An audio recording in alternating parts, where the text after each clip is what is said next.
Carmentary, my friends. Neil Hartmann here, back driving in my car. It's nighttime. It's nighttime. Well, it's 5 p.m. It's 5:01 here in Sapporo, Hokkaido, Japan. At this time of year, it gets dark early. By 5, it is pitch dark.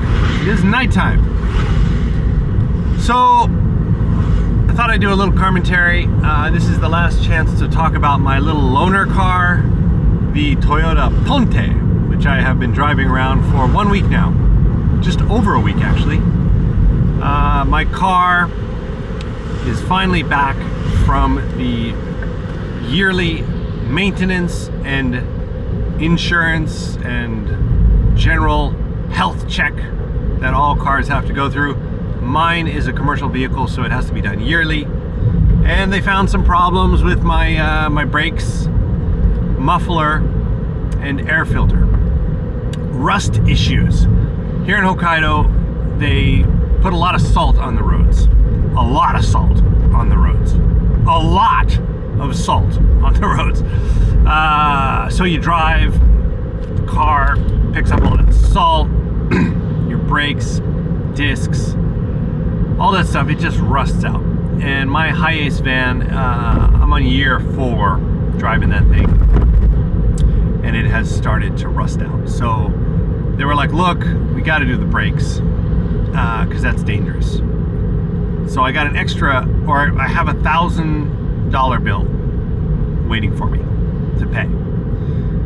The general test, the taxes, all that stuff, I actually have a cool setup. It's a lease. It's like a lease to own situation. So the cost of all that general maintenance, like my regular oil changes, all the taxes, and this yearly test is all included in my monthly payments. So that is a great system. I really like that. You just pay the same amount every month and they take care of all that stuff. It's just these extras. If anything, you know, breaks on it, that's, you know, my fault for driving the car around all the time on salty roads. So I gotta pay for that. Totally understandable.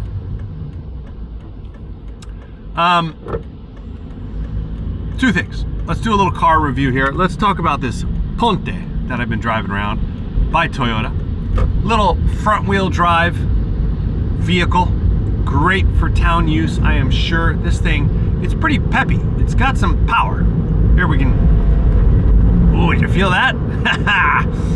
It takes off pretty quick. It's roomy. It's got all these little cool storage compartments. Up here on the dash, you got nice drink holders. It heats up pretty quickly. The glove box is kind of up on the top rather than full flopping out on the bottom. This seat here, I don't think you can see that right now. Let's turn on, see, interior light. Come on, turn on. Come on, the thing doesn't, this, okay, what's up with this? Watch this. Oh, here it comes. That's with the interior light on. Kind of a bright white interior light. Can you see the seat? Yeah, you can get a little look at it.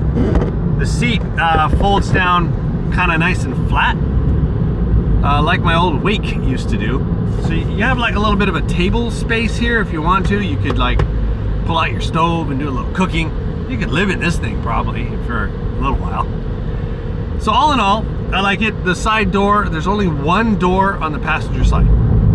So there's literally, it's a 4-door if you include the hatchback in the back, but it's like a 3-door. 2 doors here, one big wide door on the side. I'm kind of guessing they did that for, especially here in Japan, they're really conscious of like elderly people who have trouble getting in and out of cars. Maybe, you know, handicap situation or just general, you know, trouble walking. Very easy to get in and out of this car. I also think if someone had a wheelchair, you could easily take out this passenger seat, and I'm sure they've got those special systems where you can get a wheelchair in really easily. So the side access on that side is pretty cool, and that door is also automatic. There's a button and you just push it and it opens. So that's kind of cool too. These obviously are manual. What else? Good gas mileage. I drove it all around this week. So that was about eight or 9 days I've been driving the thing. 8 days, I guess. And I put gas in So, as I'm going to return it here. And it was 4,800 yen. So, I can't tell you the exact mileage. I don't know how much I actually drove, but it was like 3/4 of a tank, regular gasoline. That seemed like a pretty good deal. My hiace, obviously, when I fill that thing up, if it's close to empty, I'm spending about 9,000 yen every time to fill it up. It's a big tank.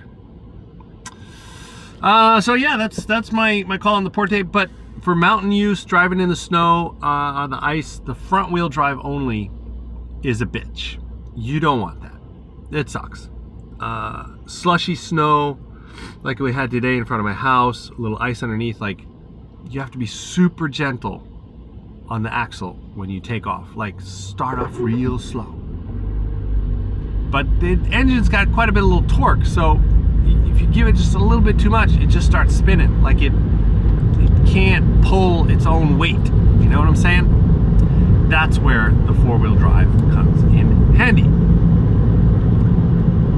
All right. I think I said both nice things and not so nice things about the Porte. I like it though, but I'll be happy to get my van back. I'm not complaining. I like to have my van and be able to throw all my stuff in the back there.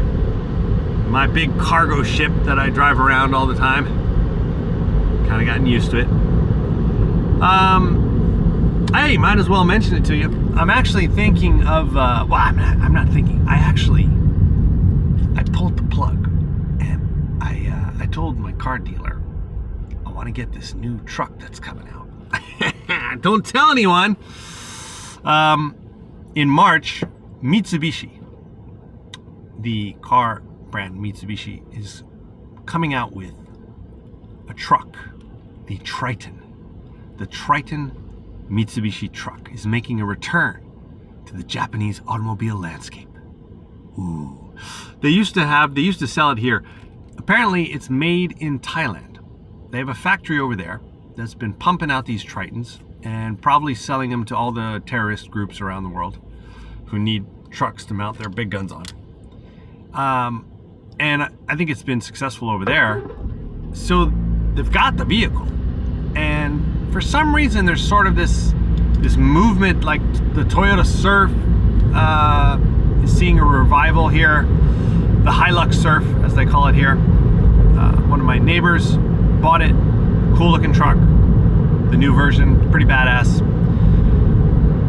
Car companies are kind of diversifying to satisfy. They always want to try to satisfy everybody, and I guess there's been a call to have, a nice four-wheel drive truck, and it wasn't really popular for like the last 10-15 years. It was all about the Mitsubishi Delica, the box style vans, or the X-Trail, and then even those kind of truck-like vehicles started to shift and become more round and city-like and smaller, and yeah, things start changing. But now something has happened and there's been a return of the truck. So Mitsubishi was like, hey, we got a truck. Just tell them to build it and put the steering wheel on the other side. So they're basically building the Mitsubishi Triton in Thailand. They're going to bring it to Japan with the Japanese specs, handle on this side, and they're going to sell it from spring of 2024. So the car dealer, my Mitsubishi car dealer, he's been on my ass about it from day one. As soon as he heard the rumor, he was like, Neil, you gotta check this out. We're coming out with a truck. You gotta buy it. He came over to my house with like a little, color copy little photo, and he had like a little info about it, and he got me hooked on it, man. He was like, those car dealer salesman guy, they know their shit. So of course I'm a sucker, and I'm like, man, I've always wanted to have a truck. Like once in your life, you should have a truck. I've never had a truck. I drove, what was my first car? It was like a Honda Civic, and I think I had a Toyota Corolla. I came to Japan, and my first car was a Mitsubishi Karibu. Then I had another Toyota Carib. Then I had a Subaru Legacy. Then I had a Mitsubishi Delica, like the original box type one. Then I went to the Mitsubishi Space Gear. Then a Delica, then a D5, another D5. And in there was also a Honda again for a little while, and a Volvo. Holy shit, that's a lot of cars. I've never said them out loud all at once. Oh, I also had a Nissan Caravan for a little while. That was a beater. That thing was such a piece of shit, but it served its purpose for a little while. So that's my car history, and I'm like, man, I've had the one box thing, I've done the small car thing, I've had the Volvo Swedish thing, I've pretty much covered all the bases, but I haven't had a truck. I was like, I want a truck. Fuck it. So he called me up, and he's like putting the pressure on about 2 weeks ago. And he's like, okay, Neil, here's the deal. There's only like 700 of them coming into Japan on the first shipment in March of 2024. And Tokyo and Osaka. So you gotta understand, Mitsubishi is like this big ass company, but they have different distributors around the country, and they're kind of like private companies. They're not like, it's like a franchise, I guess. So the Hokkaido franchises, they're not as strong, obviously, as the Tokyo one and the Osaka one. So apparently Tokyo and Osaka took 500 of the frickin' trucks straight out of the hat. They just like, give us 500. And that leaves like 200 for everybody else. So the rest of the country is like, whoa, we only get 200? And so they're fighting over 200 of this Mitsubishi Triton. And he tells me this, and he's like, we gotta put it in the order now. And I didn't have to sign anything, there's no money, it's just like, literally, I just said, I want one. Okay, put me in, put me down for one. It's like so gangster style. So he's like, okay, what do you got? You gotta tell me like by Sunday. And you gotta tell me the color and the type. Like, I literally had to choose the color, the grade. There's two grades. There's a basic grade and a more expensive grade, and the whole thing. So I'm like, I didn't even get a freaking catalog. There's no paper. He showed me some secret stuff on an iPad. They had an iPad with like the info on it, and I could swipe through and look at it, all in Japanese. I haven't got a clue what it says. And he gave me like a little paper that showed like what it would cost. And yeah, I mean, you know, any of these vehicles, they're like 50 grand basically in the end. But Mitsubishi is coming out with a kind of a lease to own kind of system on this one. They're super confident that this vehicle is going to have a very high resale value. So 3 years into the loan, they're willing to buy the thing back for like almost 60% of the value. Something like that. I'll go into more details on a future podcast, but basically it's kind of a no-lose situation. Pay about 60,000 yen a month, you get a badass truck, and in 3 years you can be like, you guys take it back. Sort of like just renting it for a while. So that's it. That's my big news. I just want to let you know that I'm going to do some big things with this truck. I'm just going to let you know in advance. I'm not going to give all the secrets out right now, but this is going to be a life-changing truck. I'll just say that.